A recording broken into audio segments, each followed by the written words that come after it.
Welcome to Heartfelt Revenge Stories. Have you ever had a moment where everything you thought was real suddenly crumbled in front of everyone you loved? Where the carefully constructed life you built with someone just shattered into a million pieces? That's exactly what happened to me. Please subscribe and like this video, and listen to my story till the end, and let me know which city you're listening from. That way I can see how far my story has traveled. Because what I'm about to tell you isn't just about me anymore.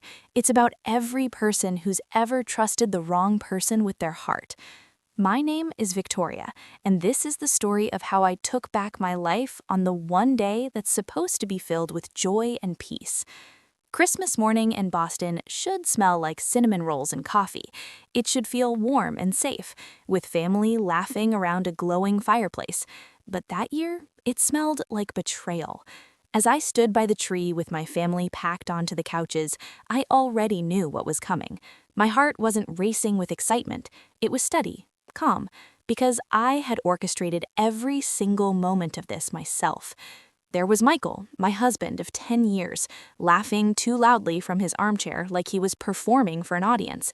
My beautiful daughter Emma, only 9 years old, was tearing through wrapping paper with her cousins, squealing with pure childhood joy over dolls and building sets. And then there was her, Rebecca. She'd been introduced to everyone as Michael's colleague, just stopping by with a gift. A coworker at our family Christmas, sitting there in designer clothes that didn't belong anywhere near a morning in pajamas and slippers. Her perfume war was suffocating, her confidence even more so.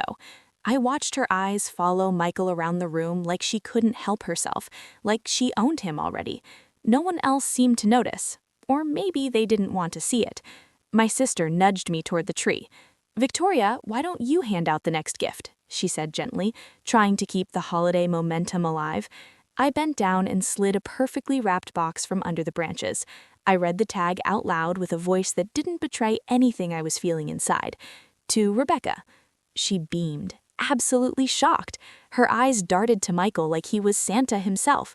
This was his gift to her, apparently. Michael blinked, and I caught it, that flicker of panic in his eyes before he smoothed it over with a nervous chuckle. "Guess Santa didn't forget you," he said, his voice just slightly too bright. The room got quiet, just for a second, but long enough that you could feel something shift. Rebecca tore open the wrapping paper with trembling fingers. She was expecting something intimate, something secret, jewelry maybe, perfume, something that would prove to her that he was serious about her, that he was choosing her over his wife. But when she opened the lid, everything changed. Inside was a stack of glossy photographs, hotel lobbies where they'd checked in together, bar receipts from places I'd never been, pictures of him leaning against her car outside her apartment building, her lipstick-stained coffee mug on our kitchen counter, left there during an afternoon when she thought I was at work. And on top of everything, a DNA test I'd run without telling him. The air in the room literally changed. You could feel it shift, like the whole atmosphere had become electric and suffocating at the same time. Rebecca froze. Her smile didn't just crack, it shattered. The photographs slipped from her trembling hands and scattered across the rug like autumn leaves. For a moment, she couldn't even speak. "What? What is this?" she whispered, her voice barely there. The family leaned in. Whispers cut through the living room like knives, sharp and cutting. "Is this real?" my sister gasped. "Michael!" His father was already standing up, his face turning the color of a ripe tomato. "Michael!" I didn't wait for his excuses or explanations. I stepped forward, my heels making sharp sounds against the hardwood floor, and I bent down low so only Rebecca could hear me. "You thought you were so clever," I said, my voice calm but deadly. "You thought you could sit in my house and smile in front of my child. But I gift wrap my own life, sweetheart. I don't let other people handle my presents." She flinched like I hit her. Michael shot up from his chair, arms out like he could somehow corral the chaos that was exploding around us. "Victoria, what is this circus? You're making a scene." I turned on him so fast he didn't even finish the sentence. "A scene," I said, and my voice cracked through the room like thunder. "You humiliated me in front of everyone I love, and now you want to talk about scenes?" Gasps rippled across the living room. Everyone was watching, Emma had stopped tearing at her paper. She was clutching her doll to her chest, her eyes wide and confused, trying to understand what was happening between the two people she trusted most in the world. My sister immediately scooped Emma up and whisked her away toward the kitchen, shielding her from the explosion. I was both relieved and heartbroken. She should never have had to see this. Michael's face twisted, somewhere between rage and absolute terror.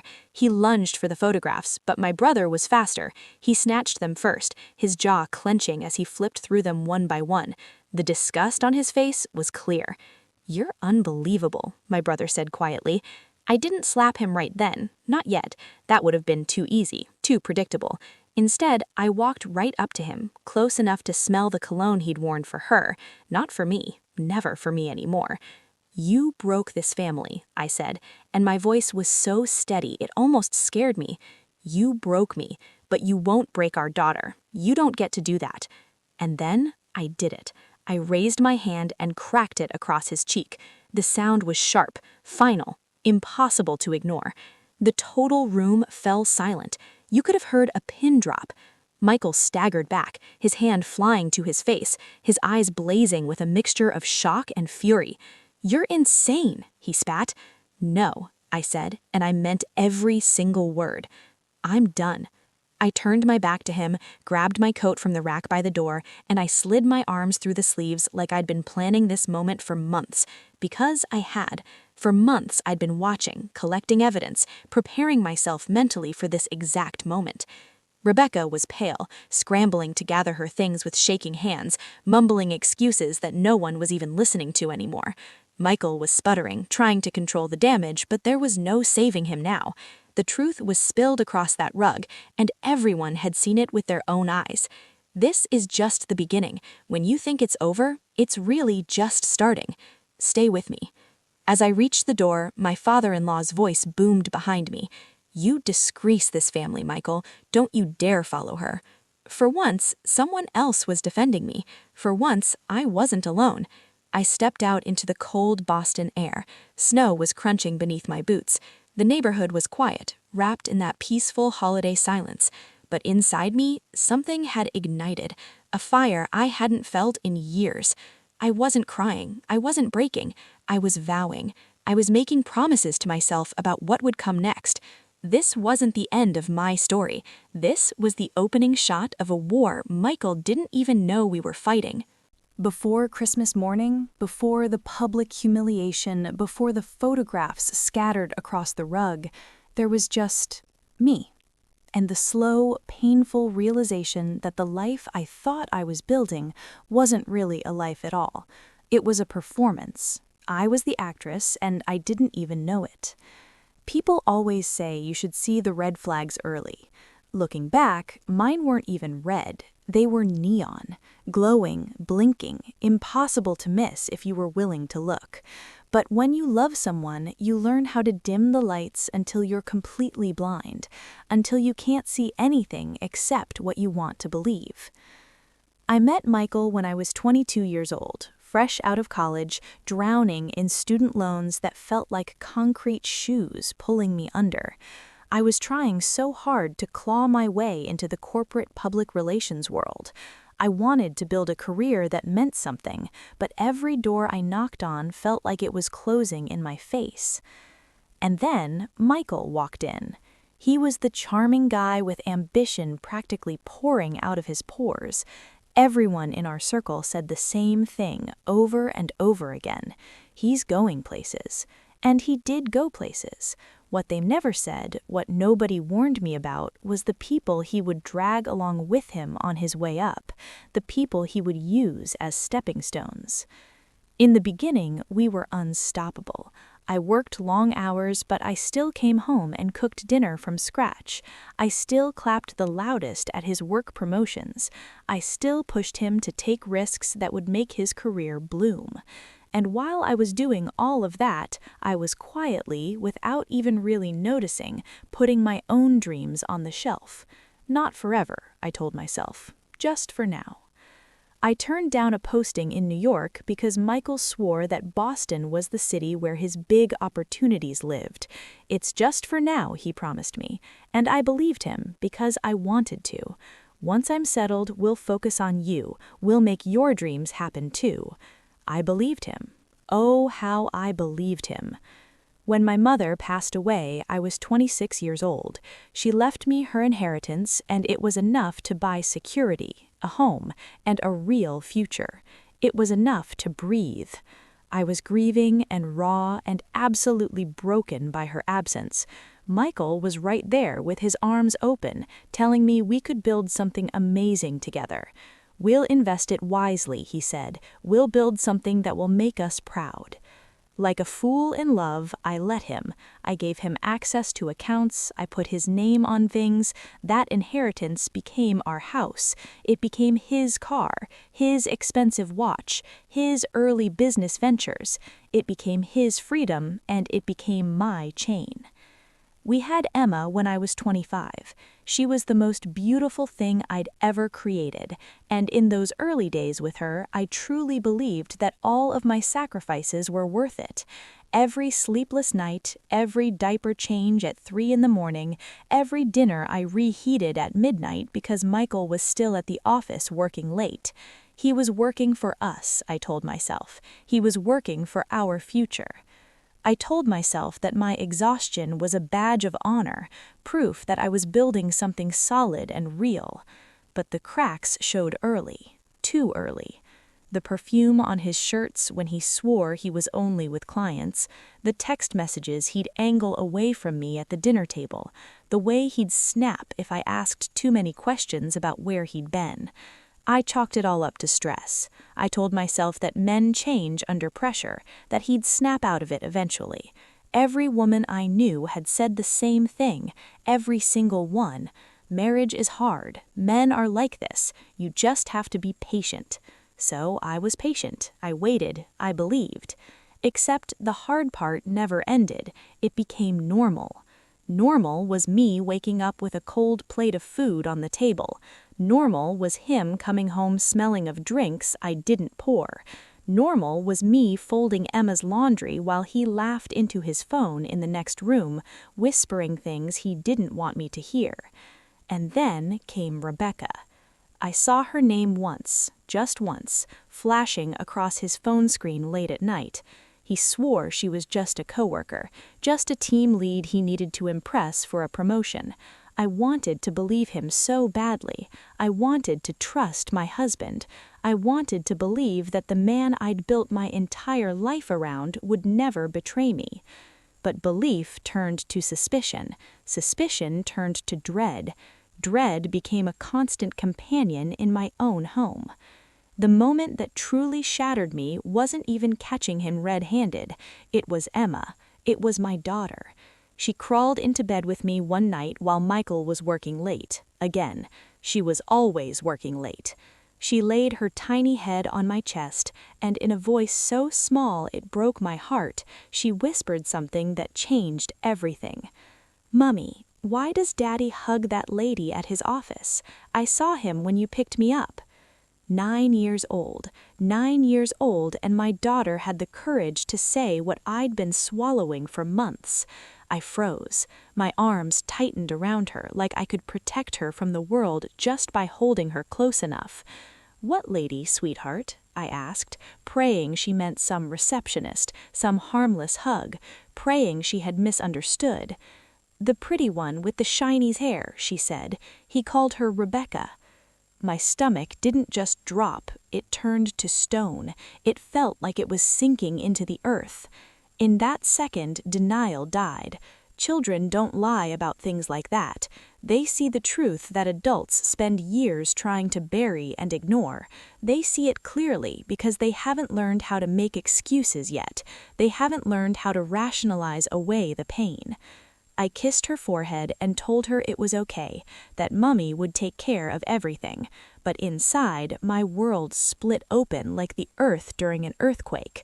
Michael wasn't just cheating on me, he was betraying Emma too. He was teaching her that love meant deception, that family meant distance, that marriage meant humiliation dressed up as normalcy. I couldn't let that be her lesson. I couldn't let her grow up in a world where betrayal was normal. The moment Emma spoke those words, everything changed, and so did I. I started doing things I'd never done before.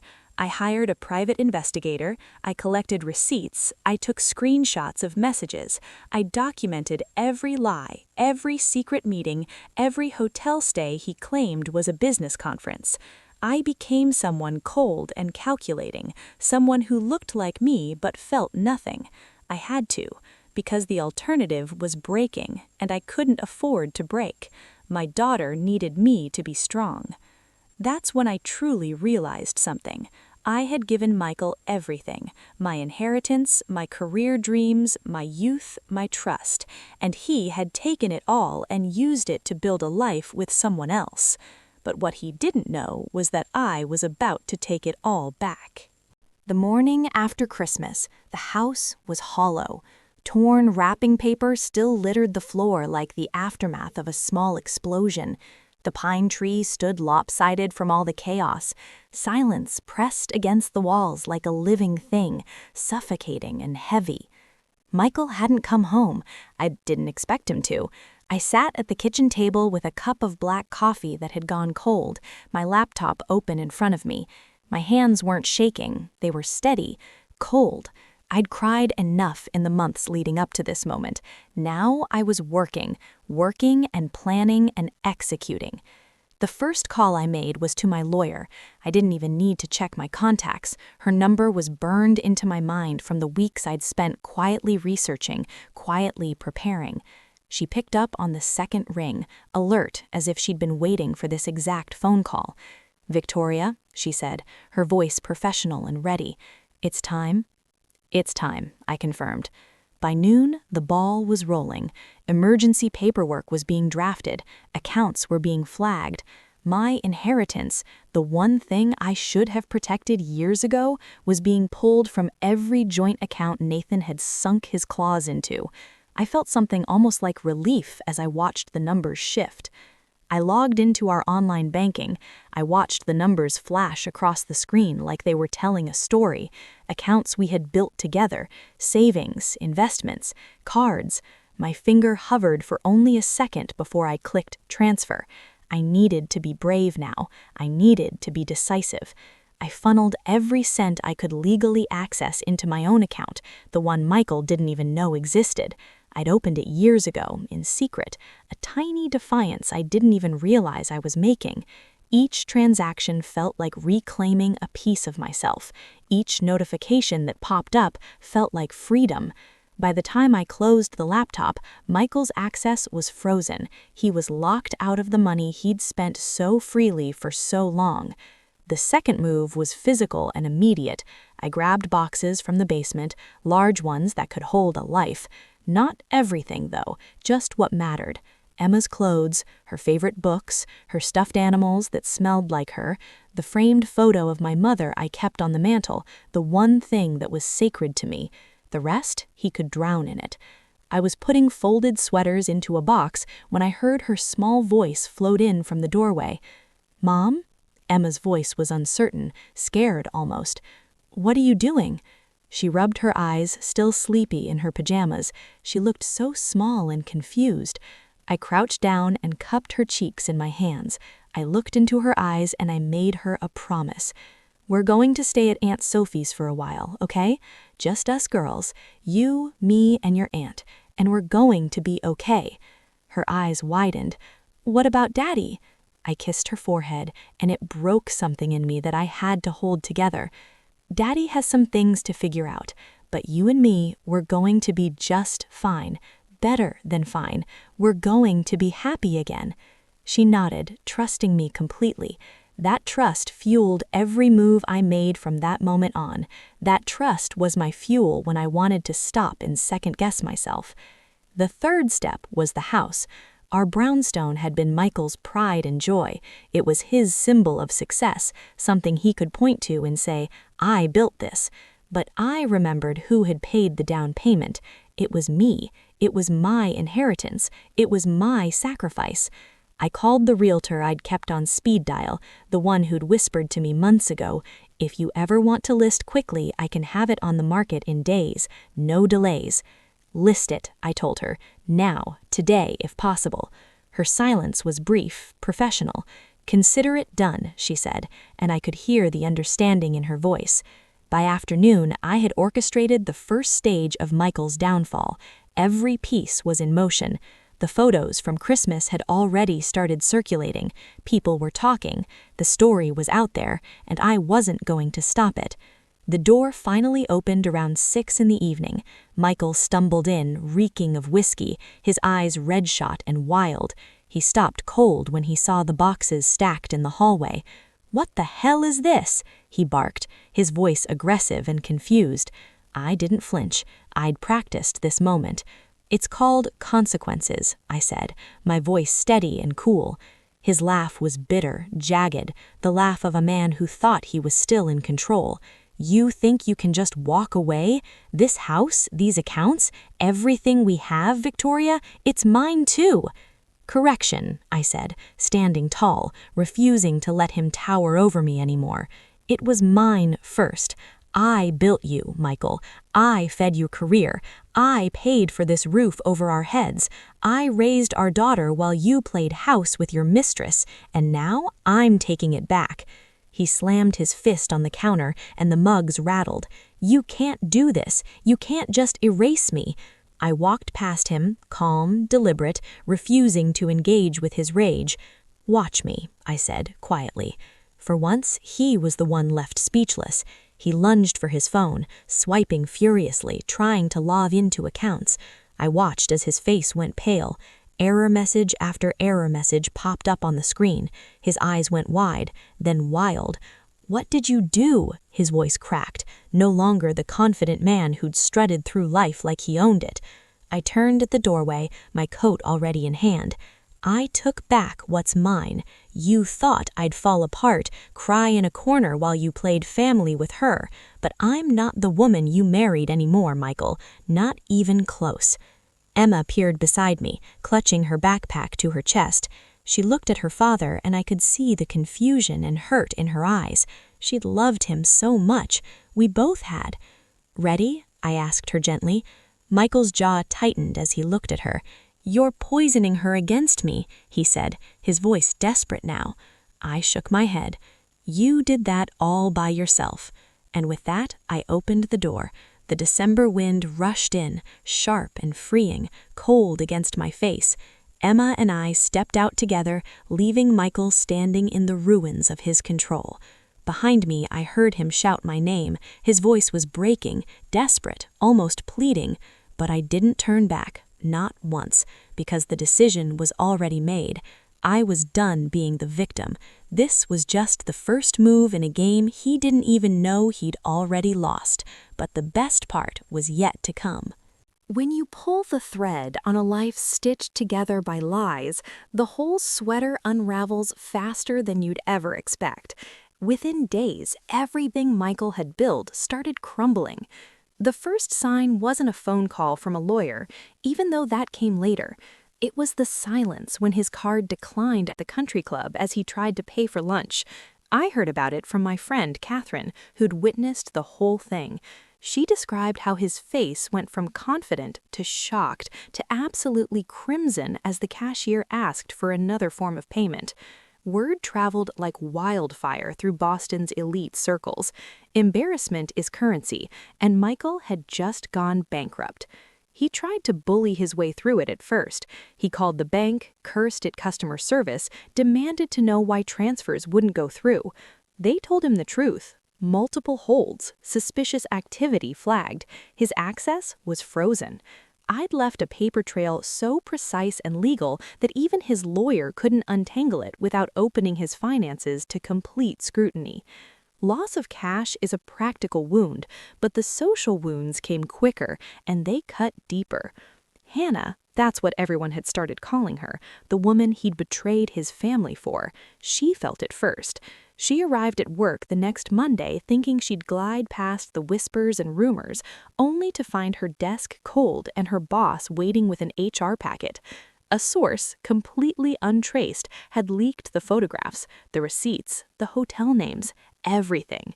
Her company didn't want scandal attached to their brand. Can you imagine? They wanted her gone immediately. I heard she packed a box of belongings while people who'd once smiled at her in elevators suddenly stared very carefully at the floor. She couldn't meet anyone's eyes. By the time she called Michael, her voice was flat and stripped of all the arrogance she used to wear like expensive perfume. "They said there's nothing they can do," she said, sounding defeated. "It's not safe here for me anymore." Friends retreated from both of them like they were contagious. Mutual acquaintances who dined with us for years began speaking in cautious tones, their eyes sliding away when our names came up in conversation. Invitations stopped arriving in the mail. The woman from the PTA who used to text me every Thursday with playdate plans suddenly sent messages to Emma's school asking for reassignment away from her class. The whispers found their way to social media. Someone unnamed posted the blurred photographs with a caption that read, "Trust is earned. Some people should pay more attention to who they cross." It didn't need a name attached. In our neighborhood, everyone knew exactly who it was about. Michael's father, a stern man who tolerated far less than people assumed, made a move that was quiet but absolutely seismic. He called his son into his study. I knew this happened because his sister, my former sister-in-law, texted me a single line that told more than any conversation could. He's furious. He said, "This is business and family, and I won't have his name dragged through the mud." That phrasing was a verdict. Family name first, son second. Even Michael's younger brother, who once offered to co-sign loans and cover embarrassing debts, sent a careful email full of corporate language. "We need to protect the brand," he wrote. Translation: distance yourself from the man who could ruin everything we've built. All allies evaporated into statements that were carefully vetted by lawyers. The Mistress's fall echoed through their entire corner of the world. Hannah's mother posted something innocuous, a throwback family photo, and people left messages that she later deleted in shame. The town's gossip loop is a machine. It chewed her up and spat her out, leaving only the empty shell of the person who'd swaggered into my living room like she owned it. Michael's professional life cracked too. Invitations to important meetings were rescinded.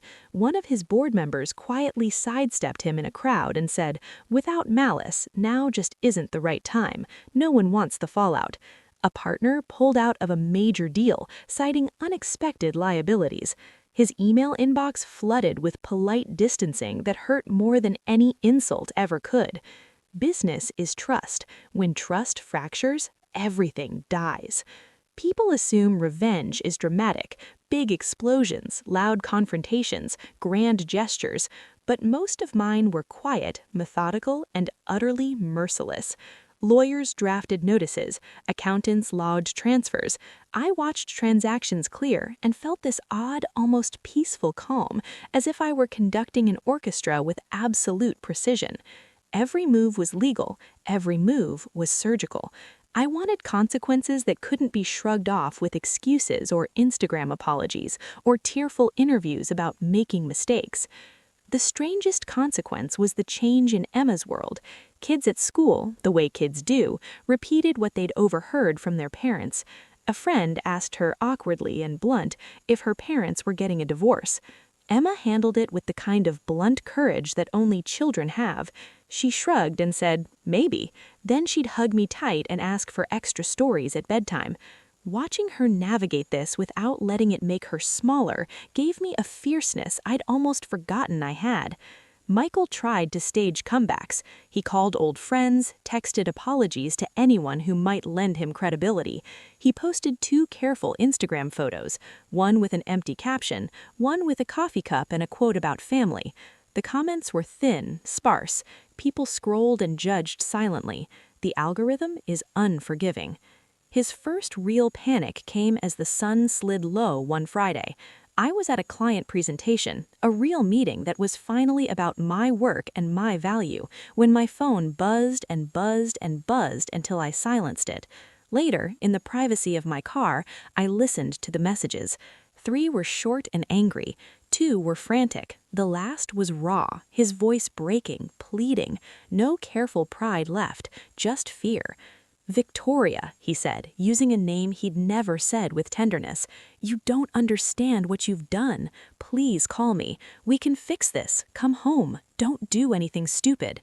For a heartbeat, the old reflex flared in my chest, the part of me that had once rushed to cover over every mistake, to smooth every rupture, to make everything okay for him. It was like a ghost of the old me trying to pull me back into that life. Then I thought of Emma asking why Daddy hugged that woman. I thought of the country club cashier's face when his card was declined. I thought of Hannah leaving with an HR packet and a box that she'll never wear again. I parked the car and played the message again. His tone shifted from pleading to demanding. He said, "I'll make it right, just answer me." Outside, the city hummed. People walked dogs, couples argued softly. A woman hurried past with grocery bags. Inside my phone, his voice looped, the sound of a man realizing the scaffolding of his entire life had been pulled away. I didn't call him back. Instead, I opened my calendar and penciled in calls: lawyer, realtor, school. Consequences had started, and I intended to see them through to the end. You think it can't get worse for him? Just wait. The public humiliation was about to reach a whole new level. You can freeze a man's accounts, strip his mistress of her job, and watch his friends turn their backs. But nothing lands harder than humiliation delivered face to face. Nothing cuts deeper than the moment he realizes everyone sees him for what he really is. For Michael, that moment came at Delaney's, the upscale Boston restaurant where we used to celebrate birthdays and anniversaries. The place was his temple, his stage where he performed wealth and status and importance. When I heard he'd reserved a table for a business dinner, I made sure to show up, not by accident, by absolute design. I didn't walk in alone. I brought Sophie, my sister, who had been itching for this moment ever since Christmas morning. She squeezed my hand as we stepped through the door. The maitre d' greeted us warmly, and I leaned in just enough for my voice to carry. "We're here to join Michael Lancaster." His eyes flicked, just barely, to the corner table where Michael sat with 2 colleagues and, of course, Hannah. She looked drained, dressed down compared to her usual polished arrogance, but still clinging to the illusion of belonging. Michael's face fell when he saw me. I strode over, heels striking the hardwood with purpose, Sophie close beside me. Conversation at the surrounding tables quieted. You could feel the tension build. "Well, well," I said, stopping right beside him, my voice perfectly composed and perfectly audible. "You didn't tell me we'd be having family dinner tonight." "Isabella, come on," Michael hissed, his voice low, his face flushed. "You can't just barge in here." I set my clutch on the table, keeping my movements deliberate and graceful.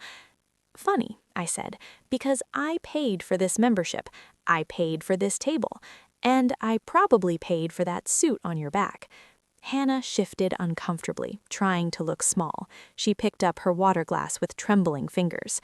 One of Michael's colleagues cleared his throat, trying to make an escape. "Maybe we should—" "No," I cut him off, smiling tightly. "You should stay. In fact, you'll want to hear this." Michael's jaw clenched so tight I thought it might break. I could see his hands shaking. I leaned forward, resting my palms on the white linen tablecloth. My voice was calm, even, but loud enough for nearby diners to hear every word. "This man has been living off my inheritance for years. Every deal, every dinner, every drink you've shared with him was funded by the woman he betrayed. And when I wasn't enough, when my love and my loyalty and my sacrifice weren't enough, he used company hours and expense accounts to wine and dine his mistress." The word mistress landed like a slap. Heads turned from other tables. Hannah's glass slipped. Water splashed across the table. Michael snapped. "That's not true. That's not—" I laughed, sharp and merciless. Shall I show them the receipts? Or the texts where you bragged about getting her a promotion in exchange for late nights in hotel rooms? Which story do you think the papers will enjoy more? The unfaithful husband or the embezzling executive? His colleagues' faces shifted from discomfort to absolute horror. They looked at him, then at each other, then back at me, silently calculating the fallout. "Isabella, please," Michael muttered, his voice cracking now. I straightened, took a breath, and delivered the line I'd rehearsed for weeks, the line that would echo through this city for months. "You can't build a kingdom on stolen bricks, Michael. Eventually, the whole thing crumbles, and everyone sees what's underneath. Just a fraud who couldn't even keep his family together." The words echoed in the restaurant. For a moment, no one moved, no one breathed. Then the whispers started like wildfire catching on dry grass. Diners leaned toward each other, murmuring his name, piecing together the scandal they'd heard rumors about. Their own version of the story started forming in real time. Michael stood abruptly, knocking his chair back. "Enough!" he shouted, his voice breaking. The outburst only fueled the spectacle. I picked up my clutch, calm as ever. "Dinner's on me," I told the waiter, sliding my card into his stunned hand. "It always is." Then I turned and walked out, Sophie by my side. Behind me, Hannah's voice cracked into tears. Michael cursed under his breath. The murmurs swelled into full-blown gossip. By the time I stepped onto the sidewalk, the air crisp with winter, I knew the scene would spread faster than any leaked receipt or social media post ever could. Boston is a small city when it comes to reputation. A perfectly delivered line in the right restaurant carries further than the internet ever could. And that line about stolen bricks and kingdoms crumbling would be repeated in living rooms and offices and dinner parties for months, years maybe. Michael wasn't just a cheater anymore. He was a punchline. Michael wasn't the type to take the quiet road down. Humiliation cut him deeper than poverty ever could, and he couldn't resist fighting back, even when the battlefield was one he could never win. The first strike came 2 days after the Delaney's disaster. My phone buzzed with a notification. A glossy photo of Michael and Emma smiling at an ice cream shop posted to his Instagram with the caption, "No matter what lies are told, I'll always be a father first." At first glance, it looked innocent, but to me it was a declaration of war. He was painting me the liar, the villain, the cold woman tearing a family apart. The comments came pouring in. "Stay strong, Dad. Kids need their father. Don't let her poison her against you. She's destroying your life." But the internet isn't a controlled stage. It's a wildfire, and wildfires are unpredictable. For every comment supporting him, 10 others clawed back. Someone dug up the receipts I'd shared with a trusted friend. Hotel bills, timestamps, photos. They started appearing under his posts with captions like, "Father first," more like "Cheater first." Within hours, hashtags were trending. Stolen bricks, fraud Lancaster. My line from the restaurant had gone viral. Someone had recorded the whole confrontation at Delaney's, and the video was everywhere. TikTok edits, Twitter reposts, Instagram reels with dramatic music playing underneath. The comment that pinned itself to the top of his post was brutal. "You can't build a kingdom on stolen bricks. Ask your wife." He deleted it, but it didn't matter. Screenshots never die. They multiply. They become immortal. The second strike came when Michael sat down for a local news interview. He wore his best suit, the one I'd bought him for his promotion dinner 5 years ago. He leaned forward with practiced sincerity, like he was performing genuine emotion. "There's been a lot of gossip," he said, his voice smooth, his eyes wet with rehearsed pain. "But at the end of the day, I'm just a man trying to hold on to my family. Mistakes were made, sure, but I've never stopped being a provider, a father, and a man who loves his wife." The anchor nodded solemnly, as if swallowing every single word. For a brief second, I felt the old sting, the way Nathan could twist lies into sympathy, charm into a weapon. I braced for the tide to turn in his favor, but then the leaks hit. First came the emails, screenshots of messages between Michael and Hannah that showed he'd billed romantic getaways to his company as client dinners. Phrases like, "Put it on the client file and they'll never notice." Phrases that made my skin crawl because I recognized his voice in every word. Then came the texts, late-night messages, crude and desperate, peppered with promises to ditch his wife soon, promises that made me feel sick even though I already knew the truth. They hit the forums first, then mainstream feeds, then the news cycle. Within 48 hours, his interview was being clipped and played side by side with screenshots of receipts. His smooth voice contrasted against glaring evidence of lies. It was devastating. Hashtags ballooned, client dinner my ass, mistress on the payroll, corporate fraud. Hannah tried to vanish. She scrubbed her accounts, deleted photos, disappeared from her apartment like she'd never existed. But people dug deeper. A video surfaced of her storming out of her old office with the HR box in her arms. The caption read, "Promotion denied."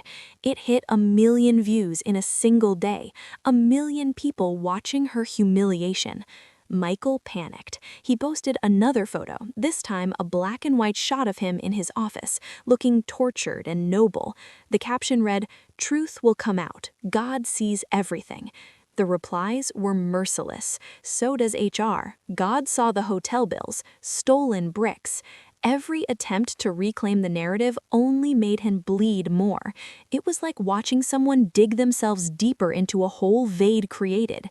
By the end of the week, Michael's name was trending on LinkedIn, not for achievements, not for promotions or deals closed, as a cautionary tale.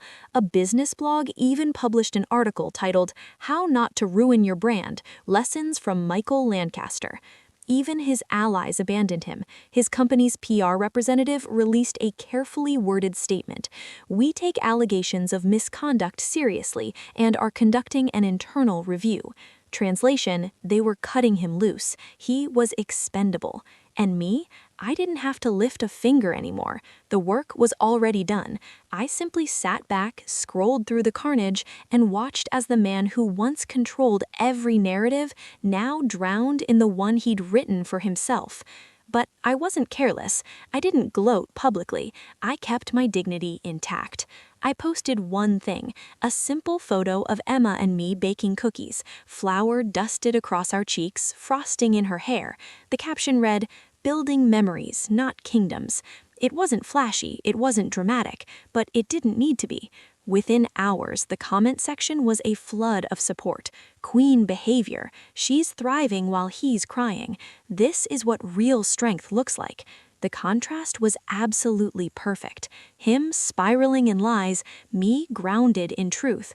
The narrative shifted not because I shouted louder, but because receipts and silence carried more weight than crocodile tears ever could.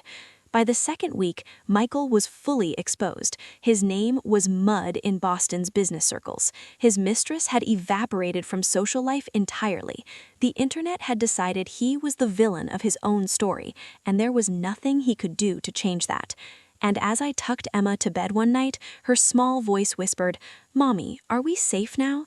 I brushed her hair back, kissed her forehead, and answered honestly, "Yes, baby, we are. He can't touch us anymore. Because once the world sees the truth, there's no hiding." And Michael's truth was plastered across every screen, every whisper, and every trending feed.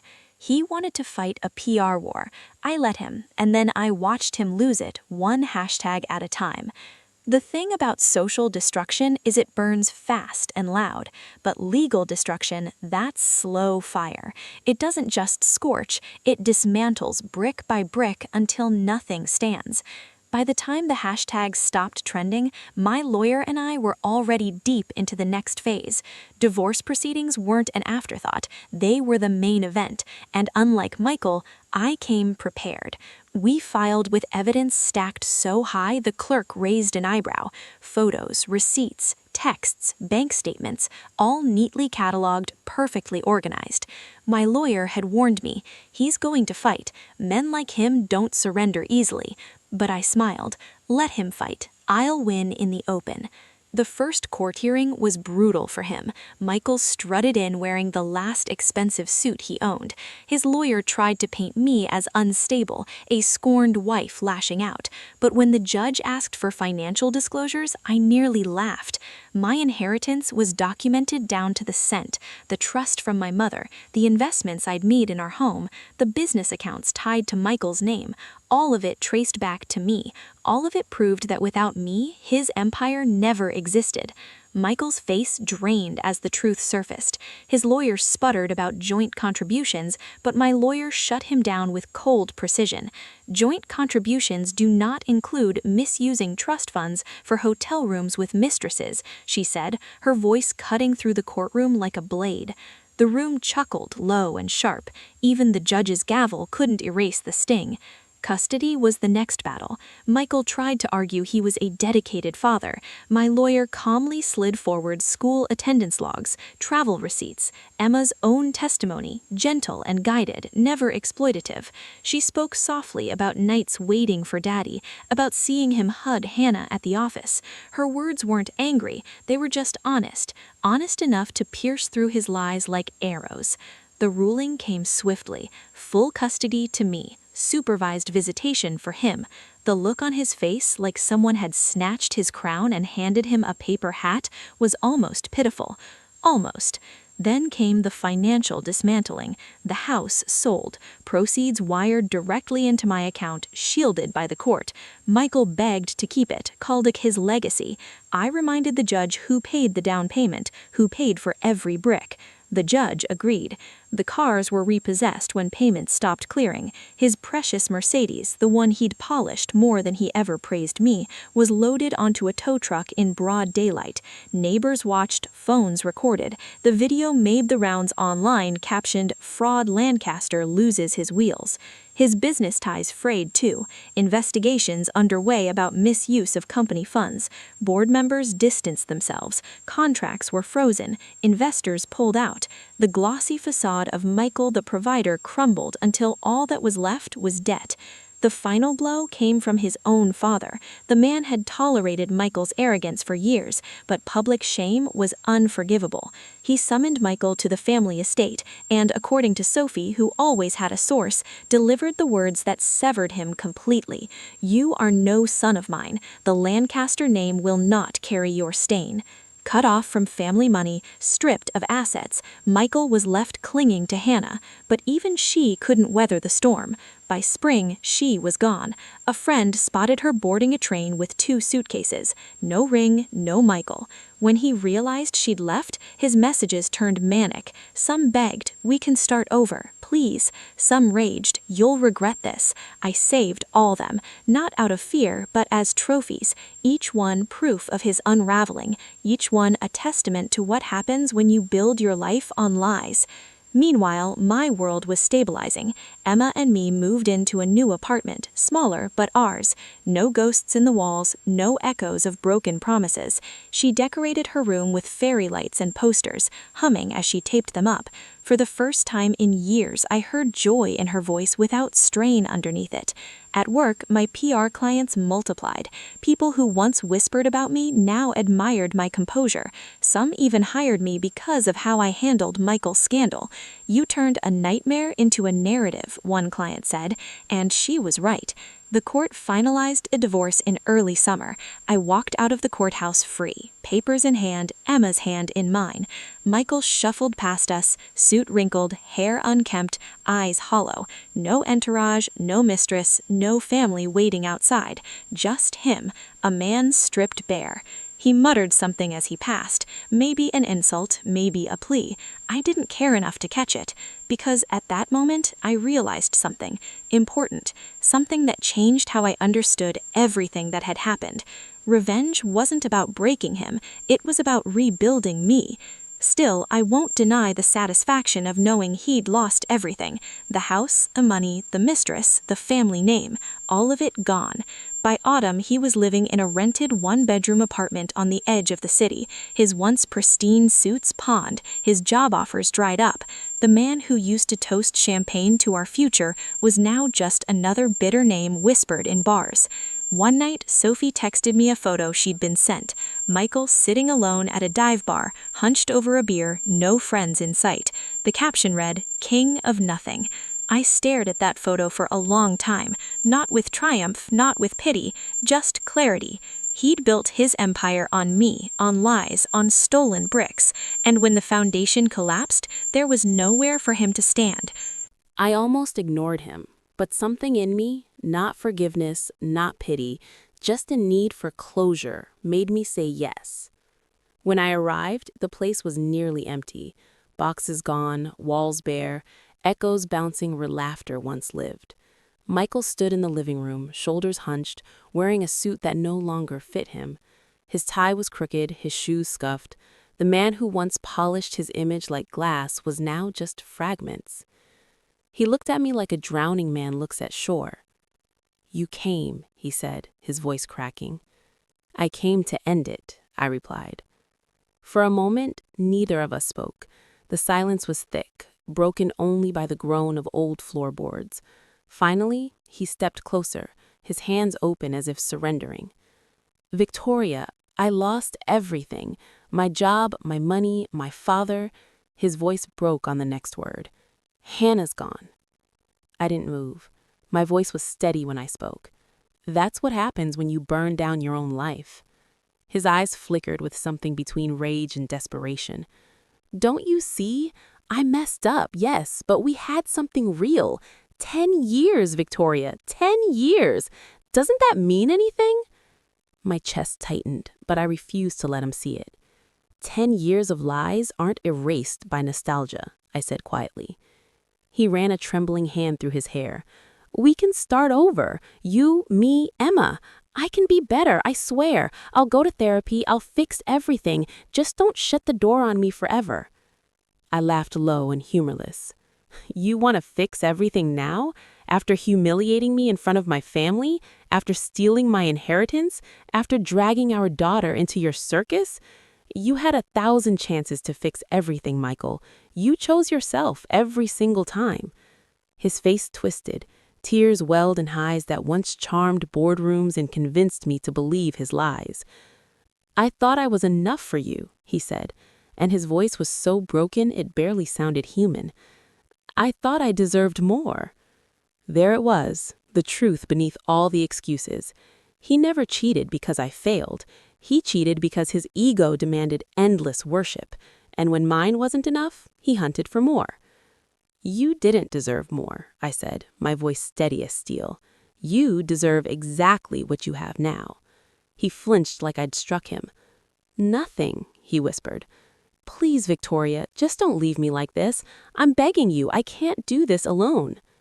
And for a second, I saw the boy he used to be, ambitious, reckless, desperate to prove himself. But that boy had long since rotted into the man standing in front of me. I took a step closer, close enough to see the cracks in his mask. "You are alone because you built walls instead of bridges," I said. "You are broken because you broke everyone who loved you. You are drowning because you filled your own pockets with stones." His lips trembled. "So that's it? You're just going to walk away?" "Yes," I whispered, "because you're the architect of your own destruction." The words hung in the air, heavy and final. He sank into a chair, face buried in his hands, sobbing like the world had ended, but I felt nothing. No pity, no anger, just release, just freedom. I turned toward the door. The echo of my heels was the only sound in the hollow house. At the threshold, I paused and looked back. Once. Just once. "Goodbye, Michael. This is the last time you'll ever see me standing still. From now on, I only move forward." And then I left. Outside, the cold air hit my skin like freedom, like a blessing. The city stretched ahead, alive with noise and motion. I walked down the steps, each one lighter than the last, until the house disappeared behind me. The man inside had begged, pleaded, broken, but that wasn't my story anymore. Mine was just beginning. A year later, I barely recognized the woman in the mirror, not because I had changed my hair or lost weight or bought new clothes, but because the heaviness that once clung to my shoulders like a second skin was finally gone. Emma and I had carved out a new life in a sunlit apartment overlooking the Charles River. It wasn't a mansion, it wasn't dripping in status symbols, but it was ours. The walls carried laughter again, real, genuine laughter. Mornings smelled like pancakes and fresh coffee, not silence and dread. Nights ended with stories and kisses, not with me waiting for footsteps that never came. I had poured myself into my work. The scandal that once felt like a curse had become my calling card. Clients wanted me because I knew firsthand how to take a narrative that threatened to destroy you and flip it into a story of resilience. My PR firm, once just a side project, had blossomed into something real, something that mattered. I wasn't just surviving, I was thriving. And people saw it, they admired it. But the real transformation, the one that made my heart feel full again, wasn't measured in bank statements or new clients. It was in Emma. She was brighter now, steadier, stronger. Her laughter came easily without that underlying strain. Her questions were sharper, more curious about the world instead of worried about their parents. One evening, while she spread homework across the kitchen table, she looked up at me and said something that made tears spring to my eyes. "Mommy, I'm glad it's just us. You're happier now." That single sentence meant more than any victory in court. She had seen everything, more than a child ever should, and yet she hadn't learned despair. She had learned strength. She had learned that sometimes the bravest thing you can do is walk away. Sometimes I'd hear whispers about Michael, that he was still in Boston, working odd jobs, living in a one-bedroom rental that smelled of cigarettes and regret, that Hannah was long gone, disappeared into whatever life she could rebuild, that his father still refused to take his calls. He had become what he always feared most, irrelevant. But I didn't gloat. I didn't chase those rumors anymore because his story wasn't mine anymore. He built his life on lies, and now he was buried under them. My life was different, freer, lighter. On Christmas morning, exactly a year after it all began, Emma and I sat cross-legged on the floor of our apartment, unwrapping gifts in our pajamas. The tree twinkled softly, music played gently in the background. When she handed me a small box wrapped in clumsy paper with crooked tape, my throat tightened with emotion. Inside was a bracelet she'd made herself, beads strung together in uneven colors, letters spelling one word, strong. "Because you are," she said, grinning at me like I was the most amazing person in the world. I hugged her so tight she squealed and laughed.